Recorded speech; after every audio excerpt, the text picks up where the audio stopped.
Hi అండి. నిమ్మకాయల్ని పాడైపోకుండా 2, 3 నెలల వరకు కూడా ఫ్రెష్‌గా స్టోర్ చేసుకోవచ్చు. ఎండాకాలంలో నిమ్మకాయల్ని ఎక్కువగా వాడుతుంటాము. అందుకే వాటి రేట్ కూడా చాలా ఎక్కువగా ఉంటాయి. మరి ఇలా స్టోర్ చేసి పెట్టుకుంటే 3 నెలల వరకు కూడా ఫ్రెష్‌గా ఉంటాయి. ముందుగా నిమ్మకాయలు తీసుకొని వాటర్‌లో శుభ్రంగా క్లీన్ చేసుకొని ఒక గంట సేపు నీళ్ళలోనే అలాగే పెట్టేసింది.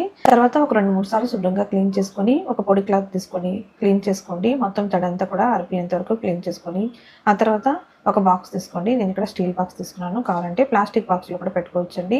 ఆ బాక్స్ కూడా తడి లేకుండా చూసుకొని కింద టిష్యూ పేపర్ వేసుకోండి. లేదంటే పలుచగా ఉన్న ఏదైనా క్లాత్ పెట్టుకొని దానిపైన నిమ్మకాయలన్నిటిని పెట్టుకొని పైన కూడా ఒక క్లాత్ కానీ లేదా టిష్యూ పేపర్ పెట్టుకొని క్లోజ్ చేసుకొని పైన మూత పెట్టుకొని ఫ్రిడ్జ్‌లో పెట్టుకొని స్టోర్ చేసుకుంటే 3 నెలల వరకు కూడా ఫ్రెష్‌గా ఉంటాయండి. మనం ఎప్పుడైతే వాడుకోవాలనుకుంటున్నామో అప్పుడు ఫ్రిడ్జ్‌లో నుంచి బాక్స్‌ని తీసి ఇలా మూతను చూసామనుకోండి పైన ఉన్న మూతకి వాటర్ అనేది లేయర్ లాగా అంటుకొని ఉంటుందండి. ఈ తడి వల్లనే నిమ్మకాయలంతా కూడా ఆ తడిని పీల్చుకుని ఫ్రెష్‌గా ఉంటాయి. నిమ్మకాయల్ని కొనుక్కునేటప్పుడే వాటిని చూసి తీసుకోవాలి. అవి క్వాలిటీ ఉన్నవైతే ఎక్కువ రోజులు నిల్వ ఉంటాయి.